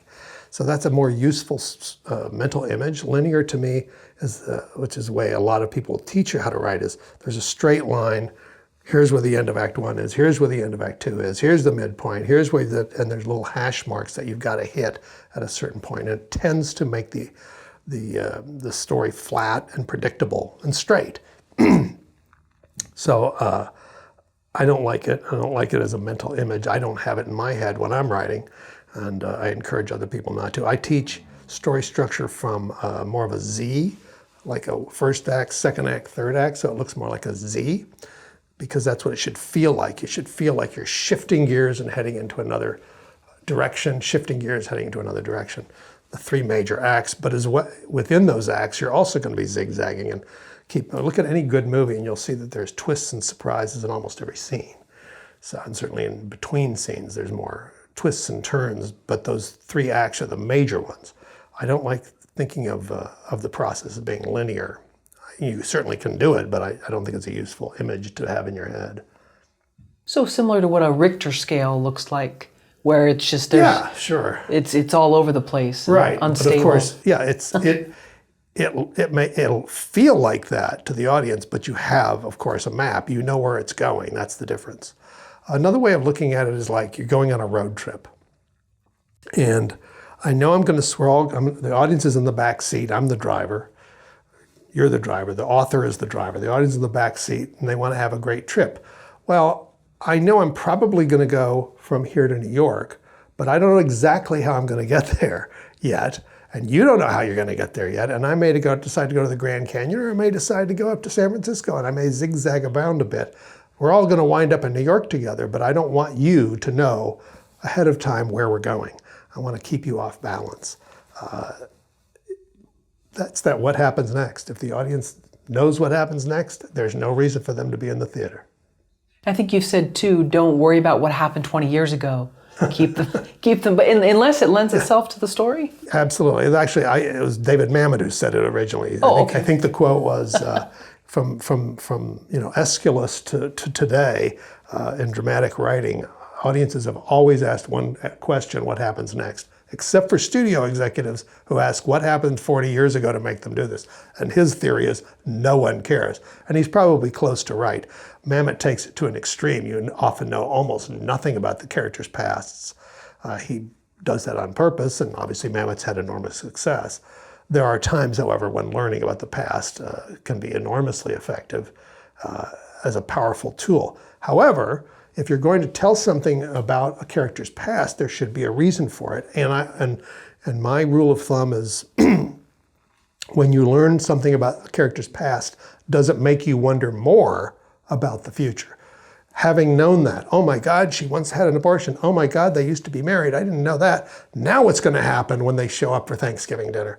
Then it's a useful piece of information. But if it's just information to have information, why bother? The audience isn't wondering. Or if they are, let them wonder. The more important thing is what happens next. Can we talk more about how you envision story structure as a Z? Yeah. Story structure to me is best seen as a Z when we're talking about especially those 3 acts, 1, 2, 3. Because each one of those turns, usually people call them now turn from 1 into 2 or turn from 2 into 3. Some people call them plot points. I always liked using the term pivot point because that's what the story should feel like it's doing. It's spinning off into a new direction. And almost every story, movie story, good story, is told in 3 acts, almost every one. They may be subtle sometimes, but they're there. In my estimation, what determines the distinction between Act 1 and Act 2, or Act 2 and Act 3, is when the character's goal shifts. So we're going along this way. The protagonist has a goal in relation to the central conflict. Something happens to cause that goal to change and spin the story in a new direction so that the protagonist now has a new goal in relation to the central conflict. And then the same thing happens at the end of Act 2 and spins you into 3. And the reason why you need it and why it's important is again, your audience antenna tells you, that after about 20, 30 minutes, the audience is going to start to get restless. They've had enough of that. As fun as it was, it's time for something new. So for example, in The Fugitive, at the end of Act 1, I would often ask the question and people would say, oh, it's when he escapes, when the bus crashes and the train hits and he escapes. That's like 5 minutes into the movie. That's the inciting incident of The Fugitive. The end of Act 1 in The Fugitive is when he's lying in the forest covered in leaves. He's been running and jumping and chasing and run through the tunnels and got trapped on the dam and jumped off the dam and landed in the river. Everybody thinks he's dead. He crawls onto land, he covers himself in leaves, and he has a dream. He sleeps and has a nightmare. And he remembers all the stuff that has happened to him, and he remembers him yelling at the cops, "Find that man," meaning the one-armed man, "Find that man." And Andrew Davis had it echo 3 or 4 times so that we didn't miss the point. And then he wakes up, and what does he do? The next shot is he's heading back to Chicago to find the one-armed man. And that's the beginning of Act 2. It happens almost exactly 1/3 of the way through the movie. Because he now has a new goal. And what happens to the audience is, well, it was fun watching him run away from Tommy Lee Jones, but now we're ready for something new. Oh, now he's going to try to find the one-armed man. That's going to be different. That's going to be fresh. What a new set of challenges. The flaw in The Fugitive, in my estimation, is the end of Act 2 and the turn into 3 when he's defeated the one-armed man and that tension has gone away, and now he's trying to capture the real bad guy, which is his doctor friend, which is not nearly as much fun as the first 2 acts. But nonetheless, it's a very clear end of Act 1, beginning of 2. I like to teach from Jaws a lot because it's a movie almost everybody's seen. And it's such a neat, nice, clean structure. What's the central conflict? The small town sheriff has to try to keep a predator shark away from his coastal town, some version of that. Act 1, what's Chief Brody doing? He's trying to keep the shark away. He's trying to put up signs that say stay off the beaches. He's trying to watch to see if he sees any fins. He hires people to do that. He puts a bounty on the shark.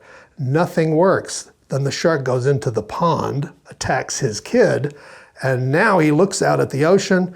Spielberg pushes in on the ocean, and we cut to him saying, to the mayor, you gotta let me go find and kill the shark. Okay. Beginning of Act 2, I've got a whole new set of problems. This guy who's afraid of the water has to go find and kill a shark. Oh boy, that's gonna be fun to watch. And it is fun to watch. And then the end of Act 2 is a little more subtle. It's when the engine conks out, they're stranded in the middle of the ocean, and there's a hard cut to the 3 faces of the guys who know they're stuck. The radio's been smashed, they are stuck out here, and now all they're trying to do is survive. How are we going to survive the shark, which is trying to kill us?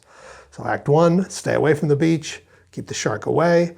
Act 2, find and kill the shark. Act 3, survive the shark. 1, 2, 3. Within that, all kinds of interesting things are happening, of course, but those are the three major movements of Jaws. And when you look at it like a Z, it helps you see that those shifts keep the audience just behind the story, playing catch up the whole way. Yeah, it seems like in the first few, there's like power struggles, and then by one of them, all bets are off. They don't care about power struggles. They have their own internal need to do whatever it is in the film. I don't know. The three characters, the three main characters? It just seems like in a lot of films, there's like certain power struggles, and there's opposing forces, and there's egos and different things. But then by a certain act, people have just, all bets are off. No one cares about that. It's the main character's will against anything, and they kind of don't care anymore. Possibly, yeah. In the case of Jaws, interestingly, the character stuff works because it affects the story. And they stripped a lot of stuff out of the book. In the book, the character played by Richard Dreyfuss has an affair with Chief Brody's wife, and they took it out because they didn't feel like it was necessary, and they were correct, I think, in doing so. That was almost sort of a melodramatic subplot. We don't need it. This is a movie. Let's get going. Let's keep going as fast as we can. And so the actions of the internal struggles of the characters were reflected in the story.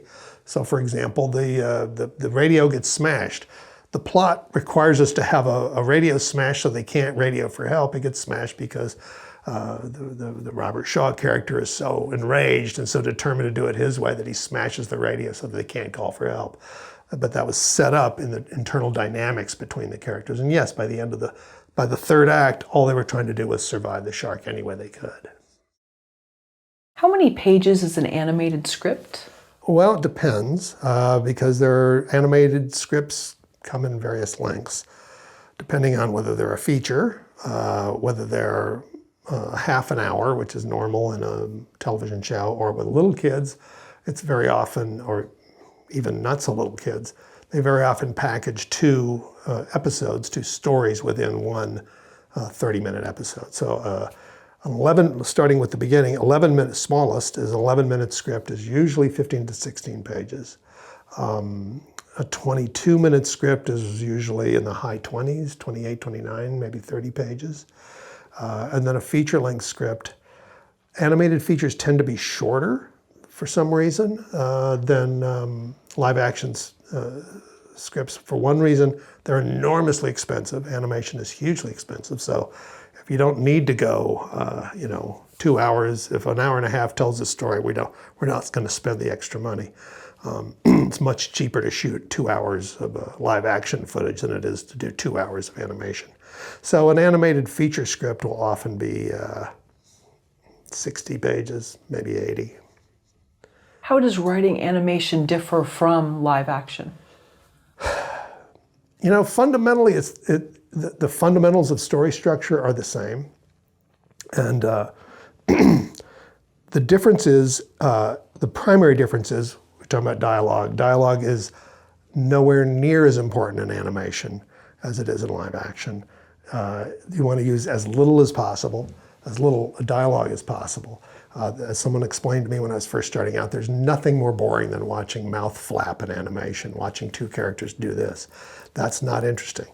Even a great animator, even a great artist, can only make an animated character's face do so many things. They're more limited than an actual human face, even someone who's not an actor. If you look at just an average person's face watch them in a restaurant or something, they're going to make all kinds of subtle movements within their face, their eyebrows, their lips, and so on, that animation simply cannot capture. And so you don't want to hinge your animated story on the faces of the characters. You want it to be told through movement, action, visuals. I was told when I first started writing animation, I was told by a veterans who said, if I see a script page and there's more than 3 lines of dialogue before I see an action line, it's already wrong. I don't even have to read anymore. Because two animated characters going blah, blah, blah, blah, blah, blah, blah. It isn't like an episode of Friends. It's not going to work. And so there are exceptions to those rules, of course, but mostly that's true. You want to tell the story through action as much as possible. And even if there isn't something terribly exciting happening on screen, find something in that scene that's visual. I always ask myself, when I'm writing live action, I try to ask myself, what are the actors doing? I don't necessarily have to write it in, but I need to have some idea of what are they doing? Well, just standing there talking? What are they doing? And in animation, I'm saying, what are they drawing? What is my animator drawing?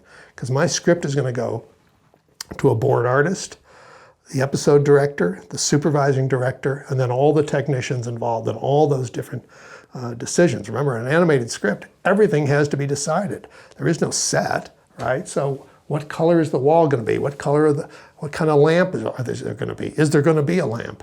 What kind of, I have to draw everything. So I have to think visually, what are they drawing? What are we seeing? The animator's not just going to have them stand there. He's going to have something going on. It's better that I think of it than just some guy who I probably will never meet is going to have to make it up. Even if they don't use my suggestion, it gives them an idea of what might be happening visually. My screenwriting training has been enormously helpful in animation because I have to write visually. Yes, I wrote a lot of sitcoms, which were much more of a dialogue-heavy medium, but being able to write visually is enormously helpful in animation.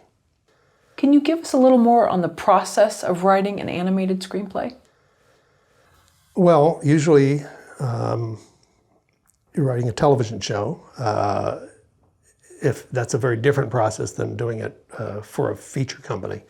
The animated movies I've written are really more TV movies, so with Paw Patrol and things like that I've written that were, they call them movies anyway. Those are really more like an hour. So those scripts were probably, between probably 60 pages. But the process in animation as a general rule is much slower, because they don't have the pressure of usually the pressure of trying to fit an actor's schedule or something like that. They can afford to slow things down and take their time, and that can be good, but it also can be annoying because it takes forever to get something through the pipeline. So it takes a long time. A lot of executives are going to weigh in. In a perfect world, you know the director and you can talk things through with the director. Sometimes that's not the case. So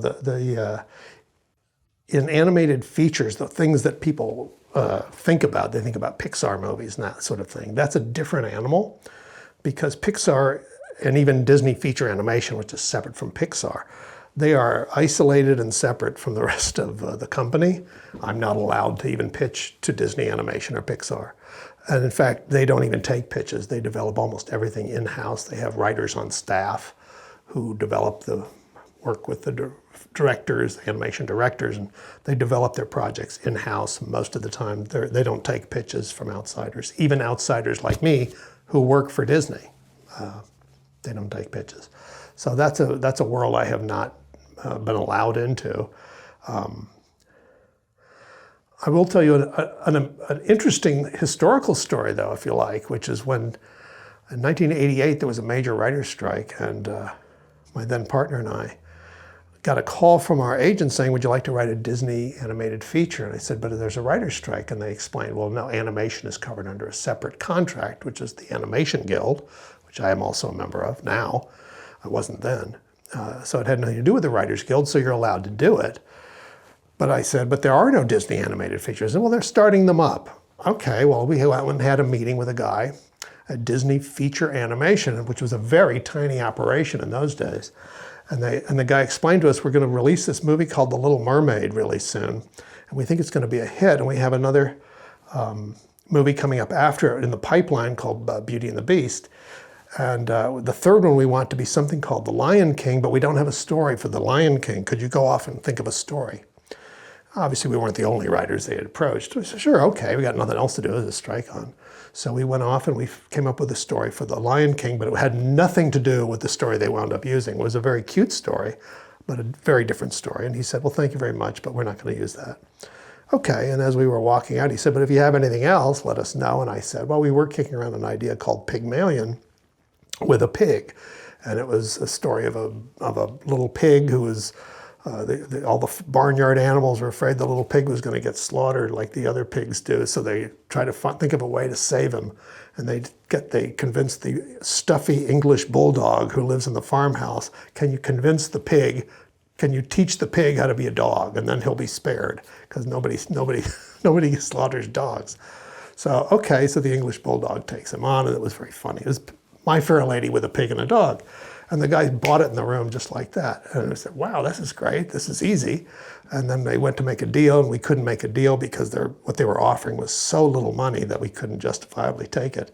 So we sold them the idea outright for like $10,000 or something, and they still own it somewhere. Disney still owns Pygmalion if they ever want to make it. But since those days, feature animation has changed a lot. Obviously, Toy Story was the thing that changed it. Pixar changed it because now they realized how enormously successful they could be. Animation has a lot of things going for it. It's evergreen. You can show it to generation after generation after generation. They don't even know it's old. My grandchildren watch Toy Story. They don't know. It could have been made last year for all they know. And you can sell it to other countries easily because you don't even have to subtitle it. You just change the mouth flap a little bit, and suddenly it's Chinese. So there's a lot of reasons why they do feature animation or animation in general. The downside of it is it's much more expensive than to shoot live action, and it takes forever to do. The steps required to finish an animated feature take forever. So something that's commissioned now, a script that's commissioned now, and if it's a feature, it probably won't see the light of day for 8 years. And the material I write for television, it doesn't, I would probably, from the time I conceive an idea for an episode to the time it's on the air, is probably 2 years. So it takes forever. You said things have changed drastically from when you were pitching back at the last writer's strike in the 80s. What advice would you have for someone today wanting to get into animation and the screenwriting side? To get into animation screenwriting is a tough thing to do because it's all generated in-house. They're not going to read. They're not in the business of reading animated spec scripts. That's not going to do you any good. There's probably nobody at Pixar. There's nobody at most of the feature animation departments who's even bothering to do that. What I would advise anybody interested in animation to do, if you're a writer and you're not an animator, is to hook up with an animator. There's as many young, talented, out-of-work animators as there are writers. And so I would find one to hook up with and to make your own animated shorts. The beauty part of animation is anybody can do it. And unless you're, if production values don't have to be sky high, you can do it fairly inexpensively depending on the programs you're using. And to make some animated shorts, things that you can put on YouTube, things that you can put in festivals, things you can get some attention. And if you get the attention of someone at Pixar, or the attention of someone at Disney or Nickelodeon or wherever, that's probably the best way in. It's not like a traditional screenplay, though, in the sense of a live action screenplay. There are lots of producers who would like to read it. That's not really often the case in animation. There probably are some, but it's not as many as there are in live action. So wouldn't approach it the same way. Were I interested in that specifically, I think I would be going down the road of finding something I could write and produce myself or with a partner.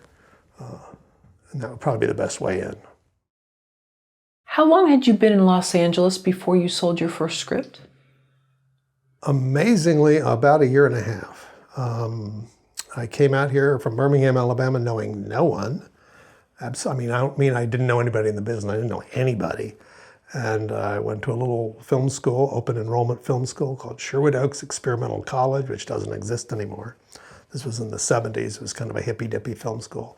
And I met people there, and I sort of got professionals and people like me who were starting out, and one thing led to another. I partnered up with a fellow who we I liked his work, he liked my work, and we sort of needed the emotional support at the time. We wrote some spec television scripts. I wrote a feature material on my own, but we wrote some spec television stuff. We sent it out to agents. About a year after I'd gotten here, we got an agent, which probably the way we did it, you can't do it anymore. And also, I'm not sure agents are necessarily as important as they used to be for your success. I know plenty of writers who have had at least some modest success in television without an agent at all. And then about 6 months after that, we sold an episode of The Jeffersons. So that was my first professional script. And then we freelanced for 2 or 3 years after that. Just if in those days, it's not that way anymore. But in those days, there was enough freelance material work that if you sold 2 or 3 or 4 a year, that was enough to live on. And you can't do that anymore. There's almost no freelance work outside of animation. There is freelance writing and animation, but beyond that, there's not much, if any. And so, but then we wound up on staff, and one thing led to another. Was that considered fairly quick for that time, or things move faster today? No, I think it was fast for any time. I have a lot of friends who took them 3, 4, 5 years to get to the same place, and they're just as talented. It's just that, the key is you must write great material, honestly, then and now. And I don't mean good material. I don't mean, now that's just as good as other things I've seen on TV. That's not good enough. I'm talking about great material, stuff that jumps off the page, that makes people sit up and take notice. That's what you're trying to get to. And if you can do that, then it's just a matter of trying to get enough eyeballs on it so that you'll break through, and that's just a matter of time. I also know someone who came out here from Texas, knew nobody. She had written a spec episode of Head of the Class, which is a show that's how I met her. And she happened to like that show. It wasn't particularly a good show, to be honest with you. It was okay, but she liked it and wrote a spec episode. She happened to get an apartment in Burbank, a couple of blocks from Warner Brothers. She called up Warner Brothers and said, I've got this spec script. Called up Warner Brothers, asked for Head of the Class. The operator sent her phone call there. The phone happened to ring when the executive producer happened to be walking by the desk, and his secretary happened to be away, and he picked it up. And she said, I have this spec script that I wrote. Would anybody there read it? And he was so charmed by it, he said, sure, drop it off. He said, where are you? Well, we're at 100 Pass Avenue. He said, that's 2 blocks from my apartment. I'll walk it over. She walked it over, handed it to him. He read it and hired her on the spot. Wow. It was like a week after she'd gotten here. That's insane. But that's Hollywood, and it happens sometimes. Other people just as talented took them 5 years. It was just a question of when the planets align for you. In the end, that's what it comes down to. If you don't have great material, it's an uphill battle no matter what. If you do have great material, it's just a matter of hanging in there till your chance comes. But you've also said, in addition to having great material, that the writing part is a small portion. It's really sales, sales, sales. Yeah, my father was a salesman, and I used to vow I would never be a salesman. I don't know what I'm going to do when I grow up, but it's not going to be sales. And of course, what I discovered when I came out here is it's most of what you're doing is selling. Either whether you're pitching it verbally or putting together a pitch document that's going to be sent around. What the difference is, when my father was selling things, he had a tangible product that he was selling. When I'm selling something, when any writer's selling something, you're selling in hot air. I mean, it's invisible, it's a story, right? So it's like you're opening up your briefcase and there's nothing in it. So you have to tell a really, really good story. And so I had to learn how to become a good pitcher. And by the time after about 5-10 years, I got to be quite good at it. But I don't know if it's as important now as it used to be, since so many meetings now are either via Zoom or there is no meeting. You're just exchanging information, documentation. Pitch decks didn't exist in those days for pilots and movies. Now they're pretty much de rigueur. So your pitch deck and your script are going to do a lot of the selling, but still you have to be in sales mode, and you have to understand that when you walk into somebody's office, or metaphorically even, they're not there to make your dream come true. So you're thinking, I want to make my movie because I want to get my vision out to the world. They don't care about your vision. They're wondering, can I make money on this? And if so, how? So that's how, in order to get a movie made, you have to think in those terms. Somebody once explained it this way, and I thought it was a good way to do it. If Picasso painted a painting, he took $10 worth of material and created something worth $1 million. We're taking $1 million worth of material and making something worth $10, you know, in the form of a ticket sale or a DVD or a cable bill. So we have to sell a lot of copies in order to earn back the cost of what it makes to paint our paintings, our metaphorical paintings. You have to think money is a factor. It's not, you know, it's not just being a crass commercial business obsessed person. You can't get your film made without money. It costs too much money. Even the cheapest film costs, you know, $1 million. So that's a lot of money to spend on something that's ethereal and hypothetical. So you better put together a strong pitch document. You better give us some thought to it and really think about who you're sending it to, who you're selling to. What do they want? Well, how can they make money at this? And have that in your mind as you do it. There's plenty of Hollywood stories about how the money people have been outwitted, but first you've got to get the money. You can't make your film without some kind of money. So sooner or later you better learn how to sell. Do you think that's something that's hard for some artists to reconcile because they are like, I'm anti-capitalist, I don't want to be this, you know, the whole, I've said this before, but like the say anything, I don't want to make anything that's sold or bought, you know, but we need that. It's not necessarily all bad. It's not necessarily all bad, because to bring it back to that idea of the audience antenna, is that in the end, being commercial at the very least forces you to think about the audience.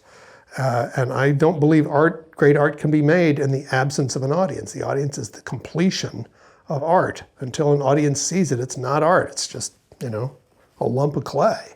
So yeah, that commercialism forces us to do that. You could make a compelling argument that that Stanley Kubrick's work was better when he had to worry about the budget and he had to worry about whether an audience was going to go see this, than after he became so successful he could do anything he wants. I can make an argument now, for example, that because Netflix just hands out checks to big name filmmakers and lets them do whatever they want, because Netflix doesn't really care whether the films are any good, they just want to be able to say, oh look, we've got the next David Fincher movie, regardless of what it is. They don't really care whether it's any good or not. I can make an argument that Fincher's work is better when he had to worry about box office sales than when he was allowed to do whatever he wanted. I think his last two movies, to be honest, they weren't horrible. He's too good a director to make a horrible film, but they aren't particularly good. They're certainly not his best. And the same is true with other artists that have done work for Netflix. They have a blank check, essentially, and freedom to do whatever they want, but that isn't necessarily translated into their best work. Sometimes it's better that you're thinking about, is an audience going to like this? Maybe I better give this another thought before I commit to this scene or this screenplay.